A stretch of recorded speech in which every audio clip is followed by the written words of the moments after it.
بڑی عجیب کہانیاں لکھی ہیں۔ فرماتے ہیں کہ سلطان محمود ایک نیک بادشاہ تھا، اس کے پاس ایک دیہاتی نوجوان آ گیا، اس کا تعلق دیہات سے تھا، تعلیم بھی نہیں تھی، کچھ ایسی تربیت بھی نہیں تھی، مگر بادشاہ کے دربار میں آ کے جب خدمت پہ لگا تو اس نے اتنی اچھی خدمت کرنی شروع کی کہ تھوڑے دنوں میں بادشاہ کی آنکھوں میں بڑا درجہ پا گیا، بادشاہ نے اپنے مقرب بندوں میں شامل کر لیا۔ اب جو پہلے سے مقربین تھے نا وہ بہت جیلس ہوتے تھے، ہم بڑے خاندانوں والے اور بڑی عقل سمجھ والے، تعلیم والے، ہم بادشاہ کے مشیر تھے، یہ کل کا نوجوان پتہ نہیں کہاں سے آ گیا دیہات سے اٹھ کے کہ بادشاہ کی اس کے اوپر بڑی خاص نظر پڑتی ہے۔ چنانچہ انہوں نے پروگرام بنایا کہ ہم بادشاہ سے موقع ملنے پہ بات کریں گے۔ انہوں نے بات کی کہ بادشاہ سلامت، جو محبت کی نظر اس کی طرف اٹھتی ہے وہ ہمارے اوپر نہیں اٹھتی، حسب میں ہم اچھے، نسب میں ہم اچھے، مال میں ہم اچھے، عقل میں ہم اچھے، لیکن محبت کی نظر اس کو جو مل گئی وہ ہمیں نہیں مل رہی۔ تو بادشاہ نے کہا کہ اچھا میں کسی موقع پہ اس کا جواب دوں گا۔ اب بادشاہ نے کیا کیا کہ ایک پھل منگوایا جو بہت کڑوا تھا، کاشیں بنوائیں اور کاشیں ان سب لوگوں میں تقسیم کر دیں جو اعتراض کرنے والے تھے، اور ایاز بھی وہیں بیٹھا تھا، تو جس جس کو وہ کاش ملی اس نے منہ میں ڈالا، تھو تھو۔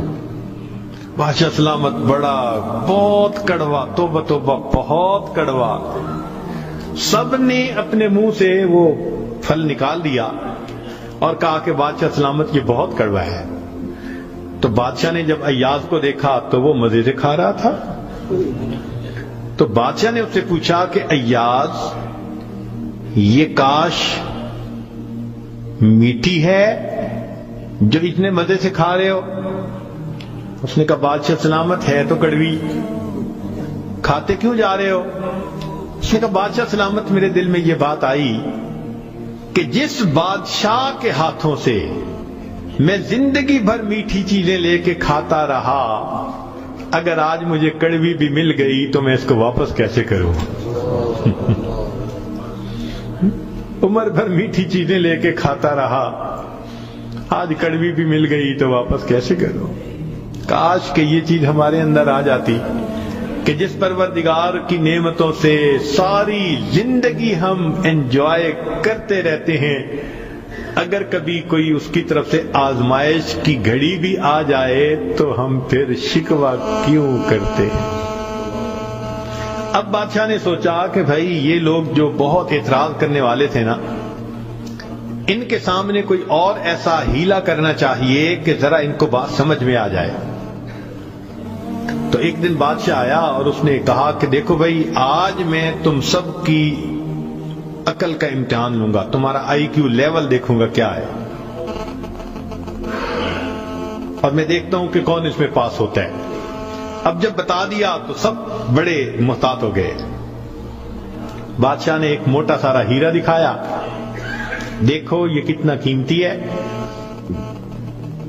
کتنا چمکدار ہے، اور ایک ہتھوڑا بھی ساتھ دیا، اور پہلے کو کہا کہ جی یہ ذرا ہیرا جو ہے توڑ کے دکھاؤ۔ اب وہ سمجھ رہا تھا کہ بادشاہ نے ہم سے امتحان لینا ہے ہماری سمجھداری کا، تو اس نے کہا بادشاہ سلامت یہ ہیرا تو بہت قیمتی ہے، اتنے کیرٹ کا اور بالکل بے عیب ہے، کوئی فلاں نہیں، فلاں لیس ہے، لہذا اس کو تو نہیں توڑنا چاہیے۔ بادشاہ مسکرایا، کہنے لگا ہاں بہت اچھا۔ تو وہ سمجھا کہ بھائی میں نے بادشاہ کو کنونس کر دیا، چنانچہ دوسرے کو دیا، اس نے بھی اسی قسم کی لاجک، تیسرے کو دیا، اس نے بھی لاجک، جتنے اعتراض کرنے والے تھے سب کو ہیرا ہتھوڑا دیتے رہے، وہ یہی لاجک دیتے رہے اور معذرت کرتے رہے، حتیٰ کہ بادشاہ نے وہ ہیرا ایاز کے ہاتھ میں پکڑایا۔ جب ایاز کو کہا ایاز اسے توڑو، ایاز نے اس کو نیچے فرش پہ رکھا، دے کے مارا ہتھوڑا اور اس کے ٹکڑے ٹکڑے کر دیے۔ اب جب اتنے قیمتی ہیرے کے ٹکڑے ہو گئے تو وہ تو سارے خوش ہو گئے، آج اس کا گنوار پن کھلا، اس کی جہالت کھلی، بے وقوف، کیا پتا اس کو یہ کتنی قیمتی چیز تھی۔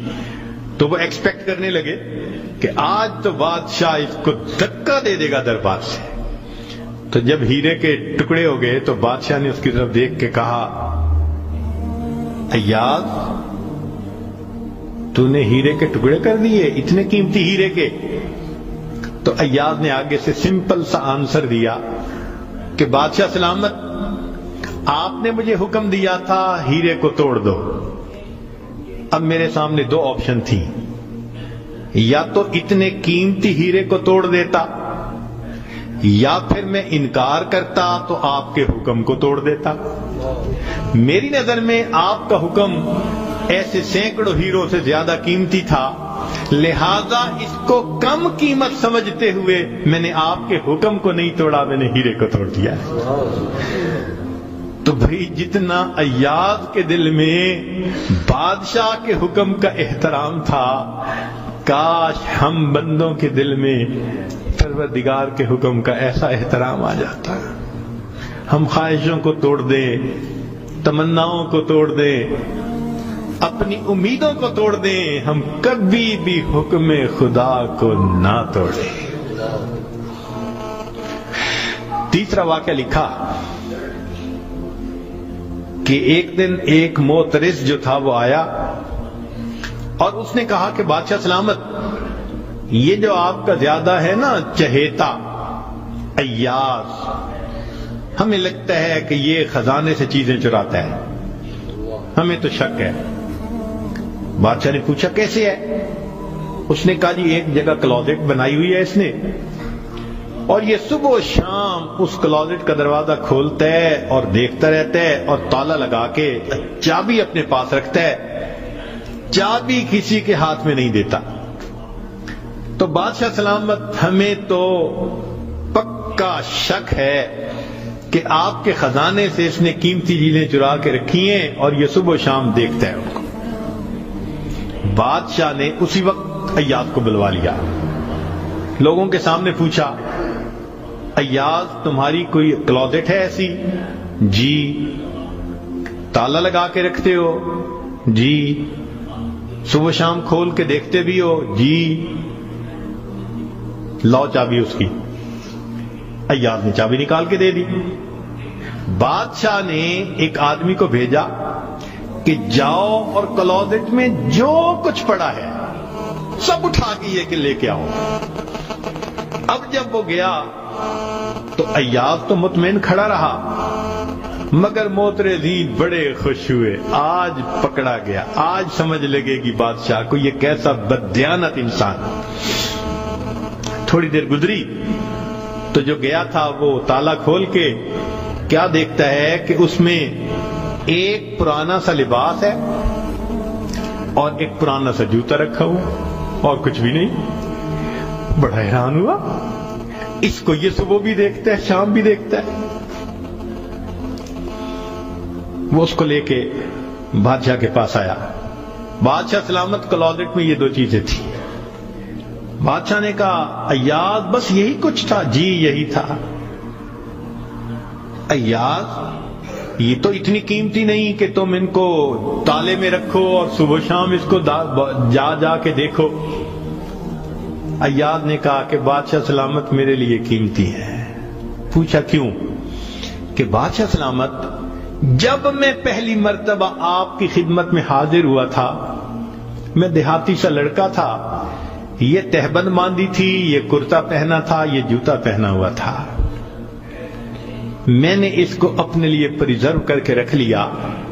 اب روز صبح اور شام میں دروازہ کھولتا ہوں،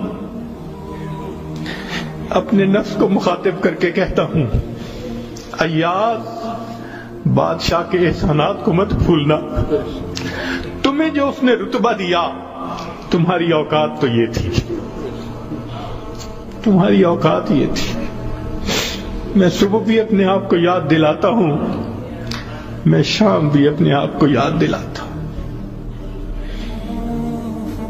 مولانا لکھتے ہیں کاش کہ یہ صفت اللہ ہمیں بھی عطا فرماتا، ہم بھی اپنے ابتدا کو دیکھتے، کیا حال تھا، کیا ہماری اوقات تھی، اور آج اللہ نے اپنی رحمتوں سے، نعمتوں سے، برکتوں سے کس طرح ہمیں مالا مال کر دیا۔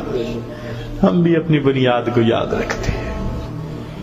تو اگر ایک دنیا کا غلام اپنے مالک کے حکم کو اتنا قیمتی سمجھتا ہے تو ہم تو اللہ کے ویسے ہی بندے ہیں، غلام سے بھی ایک درجہ نیچے۔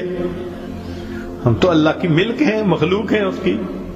لہذا ہمیں چاہیے کہ اللہ رب العزت کے حکم کی عظمت کو سامنے رکھیں، ہمیشہ خیال رکھیں کہ حکم خدا کبھی بھی ٹوٹنے نہ پائے۔